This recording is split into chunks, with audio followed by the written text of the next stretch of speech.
నమస్తే అండి. సర్పవరంలోని రాముడికి పునర్ప్రతిష్ఠ జరుగుతుంది. మన వాళ్ళందరూ ఇక్కడ సేవ చేస్తున్నారు వంటలకి. దేవి ఏం చేస్తున్నారు ఇక్కడండి? రాముల వారి పునర్ప్రతిష్ఠ జరుగుతుందండి. దానికి సంబంధించి అన్న సంతర్పణ జరుగుతుంది. దానికి కూరగాయలకు వస్తున్నాము అందరూనే. 160 సంవత్సరాల రాముడు అండి. మళ్ళీ పునరుద్ధరణ చేస్తున్నారు. రేపు 8, 9 చిన్న జీఎస్ స్వామి వారు వస్తున్నారు. 6, 7, 8, 9 కూడా ఇక్కడ పూజలు జరుగుతున్నాయి. హోమాలు, ఇంకా అన్నప్రసాదం, ఇవన్నీ కార్యక్రమాలు ఉన్నాయండి.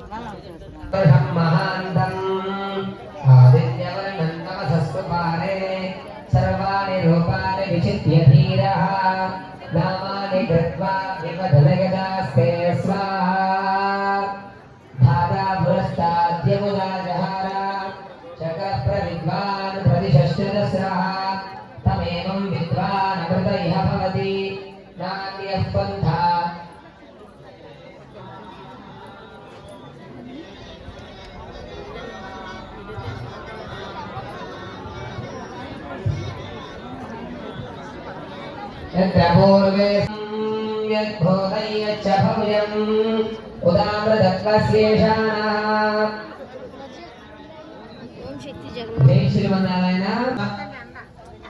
కైంకర్యాలు, పారాయణ కైంకర్యాలు చేయించుకుంటూ మరలా మనకి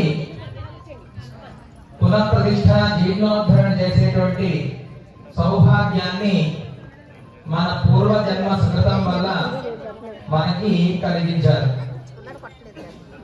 అయితే ఈ యొక్క ప్రతిష్టలో భాగంగా ఎన్నో విశేష కార్యక్రమాల్ని మనకి ఆచార్యులు అందిస్తూ ఉన్నారు. మరి కాసేపట్లో మనకి రామచంద్ర జీఎస్ స్వామి వారు, అహోబలి జీఎస్ స్వామి వారు కూడా గ్రహించేస్తూ ఉన్నారు.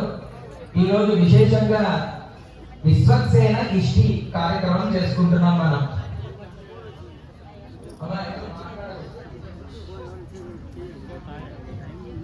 ఈ యొక్క విశ్వక్సేన ఇష్టి కార్యక్రమం ఎవరైతే సేవిస్తారో, చూస్తారో, లేకపోతే ఆ యొక్క మంత్రాన్ని వింటారో, మనకు ఉన్నటువంటి సకల కార్యాలలో, అనుకున్నటువంటి కార్యాలు, అనుకోనటువంటి కార్యాల్లో కూడా, అంటే ఆరాధ కార్యాలు, అనారాధ కార్యాల్లో కూడా ఎటువంటి విఘ్నాలు లేకుండా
ఇంకటి వచ్చి మనం చేయి తాగా